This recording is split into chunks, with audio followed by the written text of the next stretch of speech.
بەڕێز دژوار فایق ڕاوێژکاری سەرۆکی حکوومەتی هەرێمی کوردستان بۆ مادەی 140 ناوچە کوردستانیەکان لە ستۆدیۆ لەگەڵمان دەبێت بۆی گفتوگۆ لەسەر ئەم هێرشە موشکیانە بکەین بۆ سەر هەرێمی کوردستان بزین ئاخۆ بۆچی کەرتی وزە لە هەرێمی کوردستان دەکرێتە ئامانجی یاخود بۆچی ئەمنیەت و ئاسایشی هەرێمی کوردستان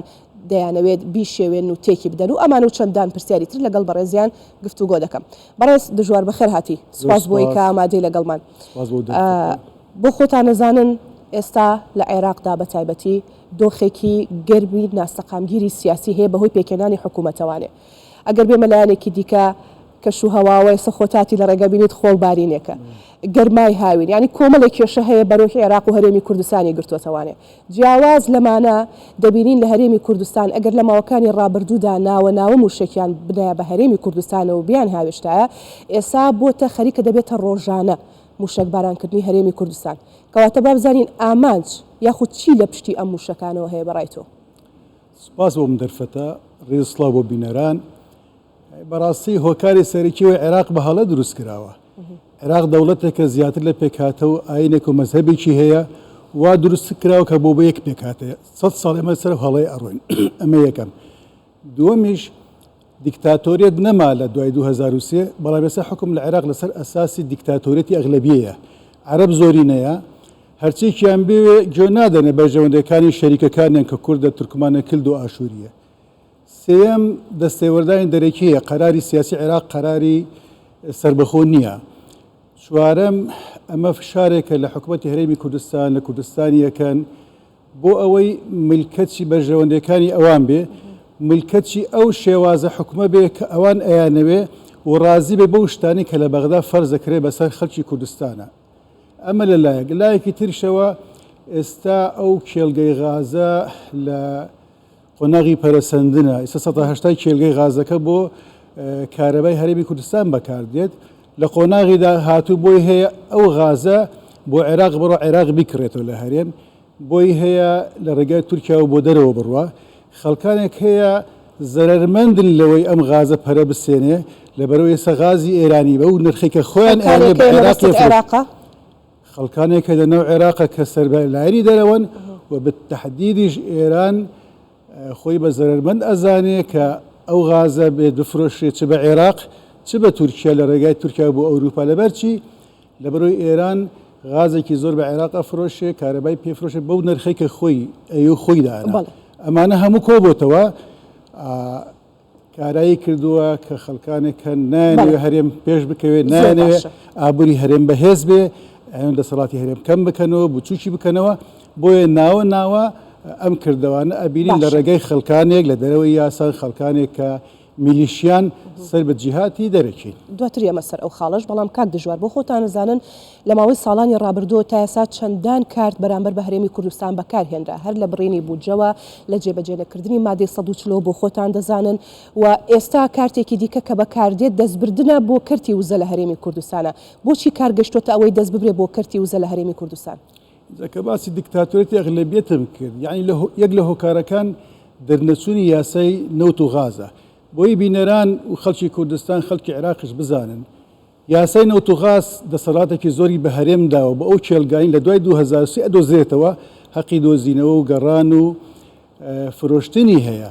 عێراق ئەمە بەڕاستی ئەزانێ بۆ یاسای نەوت و غاز دەرناکە ئەگەر یاسای نەوت و غاز دەربکە ئەبێ دان بەوە یا بنەکە ئێستا لە هەرێم هەیە. یەک لە هۆکارەکان ئەوەیە کە عێراق یاسای نەوت و غازی دەرنەکردووە بەڵام ئێوە لە ڕێگەی ئەم فشارانە و شەقامی عێراقی شەقامی کوردستانی چاواشە بکە بڵێ هەرێمی کوردستان کارێکی نادەستوری کردو بە پێچەوانەوە ئەوەی هەرێمی کوردستانی کارێکی دەستوریە لە چەندین کۆبوونەوە لەگە خۆبەرای نێودەوڵەتیش ئاماژیان بەوەداوە ئەوەی هەرێمێکە کارێکی دەستوریە ئەگە عێراق ئەوێ ڕێگا لە هەرێم بگرێ بەم کارە هەستێ ئەبێ عێراق خۆی دەستورەکەی بگۆڕێ عێراق ئەمە چاگەزانێ بۆیە یاسای نەوت و غاز دەرناکە ئەم فشارەکە لەم کات و ساتەیە کە شەڕی ئوکرانیا و رووسیا هەیە ململانی توندی ئەمریکا و ئێران هەیە کوردستان خەریکە ئیکتیفای زیاتیەکە خەریکە بەرەو پێش ئەڕوا داهاتی خۆی کۆوەکاتەوە و پەرە بە بواری نەوت و غازەدا ئەمەش بۆ ئەوەیە تەحجیبی کوردستان بکەن کێشە دروستکەن ناچاری بکەن بۆ بڕیارەی کە لە بەغدا هەیە ڕازی بێ زۆر باش. نەک ئەم فشارە بەڵێ لە سەرەتای دامەزراندنی دەوڵەتی نوێی عێراقەوە چکە پێش 21 دەوڵەتێک نەبوو بە ناوی عێراقەوە کە دروستیش بوو هەموو جۆرەکانی هێز بەکارهات هەموو چەکەکانی نەکرد مۆدێرن ئەوانەی کە قەدەغەشە لە شەڕی نێو وڵاتان بەرامبەر بە کورد بەکارهێنرا لە ناپاڵم لە چەکی ئەنقودی هەتا گەیشتە کاری کیمیاوی ئەنفال چارەسەر نەبوو کورد شەریکە لە عێراق کورد زیاتر لە 127 لە عێراق کورد بەشێکە لە چارەسەر بۆیە ئەم زمانی هەڕەشە و ئەم زمانی بەکارهێنی ئەم کارتانی فشار بە درێژایی 100 ساڵی ڕابردوو تأثیری نەکردو بە پێچەوانەوە عێراق بە حساب دەوڵەتی عەرەبیە عەرەب مرتاحنیە لە عێراق چکە سیاسەکەی هەڵەیە چکە لەسەر ئەساسی هەڵە دروست بووە بۆیە ئەبێ بەغدا بیر بکاتەوە بە مەبدەئی تەوازن تەوافق و شەراکەت لەسەر بنەماکانی دەستور بێ کێشەکان لەگەڵ هەرێم حەلکە زۆر باشە بەڕێز دژوار بۆ خۆتان نەزانن لە نێوان سنووری عێراق و هەرێمی کوردستان بە تایبەت ناوچە کێشە لەسەرەکان چەند سنوورێکەیە کە بۆشایی ئەمنی تێدایە ئەمێ پرسیار لەسەر ئەو بکەم ئەم بۆشایە ئەمنیانە ئەم فراغا تا چەند هاوکارە بۆ ئەوەی کە ئەم هێرشانە دووبارە ببنەوانێ بۆچی عێراق نایەتە پێشەوانێ لەگەڵ هێزەکانی پێشمەرگە ئەم بۆشایە پڕ بکاتەوە بڕوا بکە من زۆر جار وتومە ڕێزم بۆ سەرۆکوەزیرانی عێراقەیە سەرۆکوەزیرانی عێراق هەموو دەسەڵاتێکی سەرۆکوەزیرانی نییە ئەگە بێ بڕیارێک بدای بێ پەیوەندی بە چەند لایەنێکەوە بکە ڕازیان بکە بۆی بڕیارێ بدە بەشێک لە هێزەکانی کەسە لە عێراقی میلیشیان یەوە بڕیاری سەرۆکوەزیران نادەن کە خۆی قاید لە عامل قوات المەسلحەیە لە عێراق لەبەر ئەوە دەبینی بۆشایەک دروست بووە ئەو بۆشایە لە ئەنجامی ئیهمالکردنی بەغدا بۆ پێشنیارەکانی هەرێمکەون بۆشایەکی ئەمنیە داعش لێرە دزاکە داعش لێرەوە چالاکیەکە ئەوەتە میلیشیاکان لێرەوە چالاکیەکەن وەرن ئەو بۆشایە پڕ بکەنەوە چەندین دانیشتن هەیە چەندین ڕێکەوتن هەیە حتا پێش دو سێ ڕۆژ وەفدێکی باڵا لێرە ڕۆشتەوە بەغدا بۆ ئەوەی تەنسیقی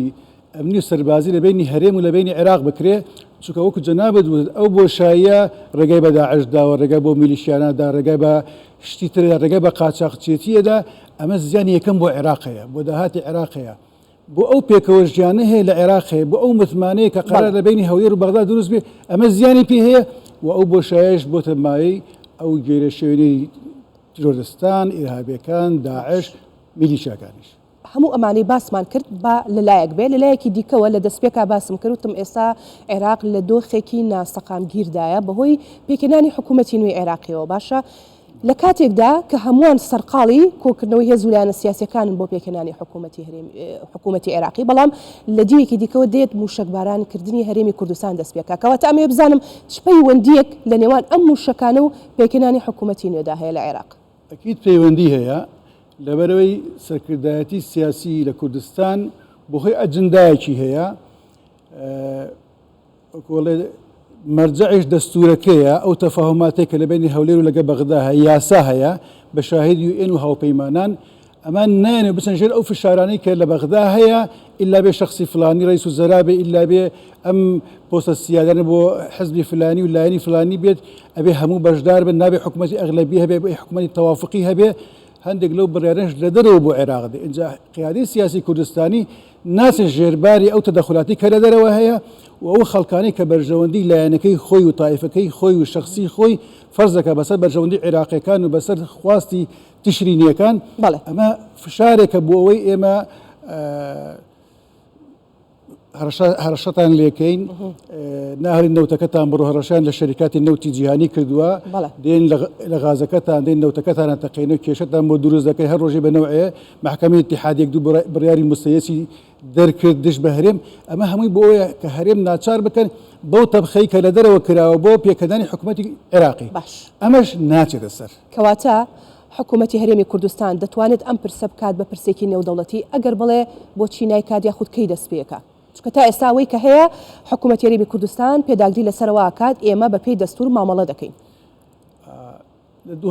پێش 2003 کاتی کە ئۆپۆزیسیۆن هەبوو هاوپەیمانان UN لەگەڵ لایەنە عێراقیەکانی کە لە دەروی عێراق بوون و لەگەڵ لایەنی کوردستانی کە لە کوردستانی عێراق بوون اتفاقاتی زۆر هەیە یەکەم بۆ ڕوخاندنی ڕژەیمی سەدام دوم بۆ حکومڕانی لە دوای ڕوخاندنی ڕژەیمی سەدام سێمیش لە دوای 2005 تا ئێستش دانوستان زۆرە ئاگاداری زۆر هەیە هی هاوپەیمانان هی ئەمریکا بە تایبەتی هی UN لەسەر وەزعی عێراق لەسەر و کێشانە بینی هەرێمی کوردستان و عێراقەیە لەسەر ئەو ڕێکەوتنەی لە بینی هەرێمی کوردستان و عێراقی وەکو ئێمە داواکرد حکوومەت ئێمە داواکە حیوار و دیالۆگ بە پێی بەندەکانی دەستور ئەوان ئاگادارن ئێمە وەکوڵی تازەنی بە ئەمریکا بڵێ بە ئێم بڵێن بە هاوپەیمانان بڵێن بە ئیتحادی ئەوروپی بڵێن مەشاکلانی کە ئێمە چییە بەڵام لێرە هێرشەکان چڕ بوونەتەوە بەڵام لێرە شتێکی زۆر ینی با بڵێن هەڵەیەکی گەورە هەیە هاوپەیمانان ئەمریکا UN مووقفیان یەکلاکەرەوە نییە مووقفیان زەبابیە ئەوان ئەلێن ڕێکەون ئێمە ڕێکەکەین بەشێکی لە چارەسەر ئەوان ڕێک ناکەون ناتوان فشار لەوان بکەن ئەوانش بەرژەوەندی یاریەکەن بەرژەوەندی خۆیان لە پێش پرینسیپەکان داناوە دوا پرسیار زۆر بە کورتی بەڕێز دژوار هیچ وەفدێک لە بەرنامەی حکوومەتە هەیە بینێرێتە بەغدا بۆ گفتوگۆکردن لەسەر هەر لەم ڕۆژانە چەندینی ساڵات لە بینی هەولێر و بەغدا بووە پێش دو سێ ڕۆژ وەفدێکی سەربازی لە بەغدا بوو سەرۆک جەنابی سەرۆکی حکوومەت خۆی هاتە سەرخەت داوای لە بەغدا کرد ڕێگری لەو میلیشیانە بکرێت داوای لە بەغدا کرد لێژنەی هاوبەشە بێ و من لێرەوە ئەڵێم ئەبێ کورد یەکریز بێ ئەوەی کە لای پێشمەرگەوەی کورد قواتی خۆی لەوێ دابنە ئەگەر ئەوەیە سبەی هجووم بکەن بێنەوە ناوچانە بگرن پێش ئەوە بێ پێشمەرگە حرەکەت بکە ئەبێ داوا لە عێراقیش بکەین لیژانی هاوبەش هەیە ناڵێن بەهێزە بەڵام ئەگەرەشەیە بۆیە ئەبێ ئەو تەنسیقە هەبێ و بۆشایە پڕ بکرێتەوە و ئەبێ داواش لە لایەنی پەیوەنددار با بڵێن UN ئیتحادی ئەوروپیە هەتا لایەنە سیاسەکانی بەغدایە کە حدێک بەوە دابێن چکەمە خزمەت یەکەم بە عێراق ناکە دوای بە کوردستان بەڕێز دژوار فایق ڕاوێژکاری سەرۆکی حکوومەت هەرێمی کوردستان بۆ مادەی 140 ناوچە کوردستانەکان سوپاس بۆ شرۆڤەکانت دەستخۆش.